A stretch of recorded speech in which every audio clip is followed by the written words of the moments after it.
Installation in the Ford Ranger uses factory mounting points for the radio and antenna mount with no need for drilling or custom modifications, making this an easy and straightforward install. We start by removing the rubber grommet located under the dash on the firewall.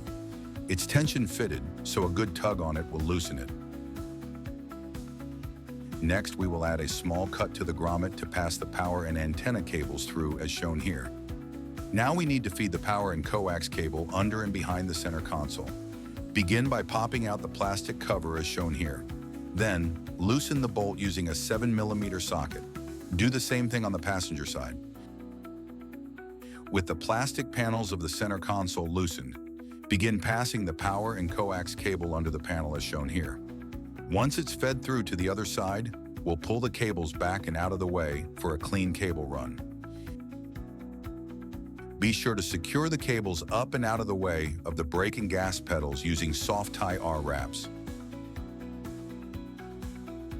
Now pull the cables through to the passenger side, positioning it center along the panel with just a few inches exposed as shown here. Now let's prepare the radio and mount. Using the supplied brackets, secure the radio into the mount as shown here. Secure the screws in place, but do not over-tighten. When complete, add the rubber bumpers to the back of the mount. Next, on the passenger side of the vehicle, pop the plastic cover below the seat and remove the factory bolt with the newly supplied 15mm bolt. Slip the collar over the bolt and secure the radio mount in place as shown here. Now let's get the antenna mounted. We begin by loosening the factory nuts on the hood latch. We don't have to remove the nuts, only loosen them. Now slide the mount into position as shown and tighten in place.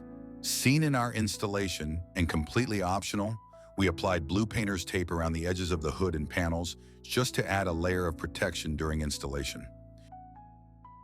Feed the coax cable through the engine compartment as shown here, working the cable around and up to the antenna mount without coiling any excess cable.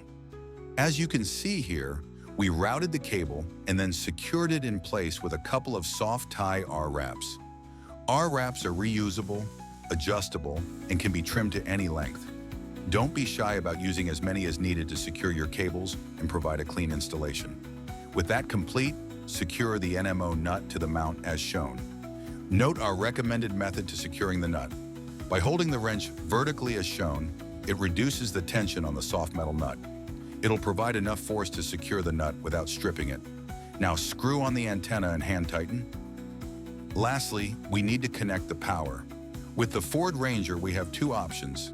The most common method is to simply connect the black ground wire to the bolt as shown here, and then connect the red lead to the positive battery terminal. Done. Alternatively, we can take advantage of a really nice feature of the Ford Ranger by using one of the Ford upfitter switches to control power to our radio. Let's take a moment and show how that can be accomplished if you want to do a next level install.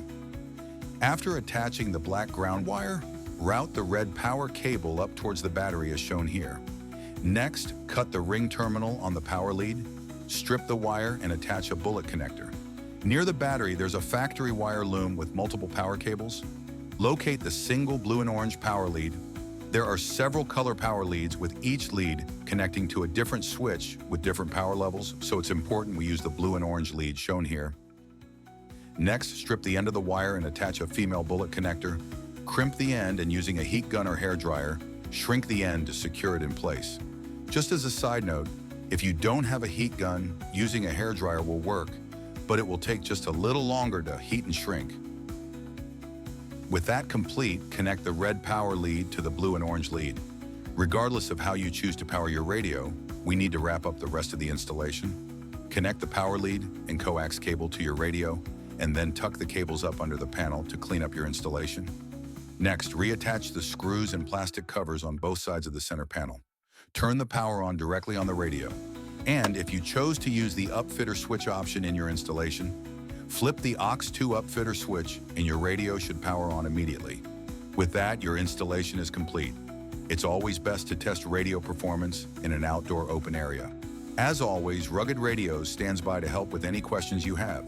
Check out product manuals and instructions online or give us a call for assistance. Get ready to go further.